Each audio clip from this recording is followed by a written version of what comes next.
ಮಲ್ಲಿಗ ಮಾನದೆ ಅಂಬುಗಳೋ ಕಣ್ಣು ತುಂಬುಗಳೋ ಅಂಗಡಿ ಕೂಡಿದ ನಾಮುಗಳೋ ಮುಂದಿನ ಕೊಂಬಿಗಳೋ ಮುಲ್ಲ ಮಲರ್ ಮಣಿ ಚೆಂಡುಗಳೋ ನಿಮ್ಮಣಿ ಚುಂಡುಗಳೋ ತೆಂಡೆಗೆ ನೆತ್ತುವ ಮಂಡುಗಳೋ ಮುಂದಿನ ತುಂಡುಗಳೋ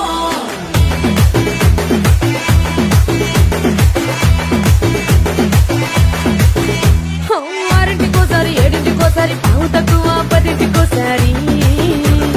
పడుకుంటే ఓసారి మెలుకుంటే ఓసారి ఏమి తోసక కూసుంటే ఓసారి ఏళ్ళు నొక్కుతుంటే ఓసారి ఓసారి కాలు తొక్కుతుంటే ఓసారి నువ్వు పక్కనుంటే బ్రతొక్కేసారి వచ్చుండై ఫీలింగ్స్ వచ్చి వచ్చి చెప్పే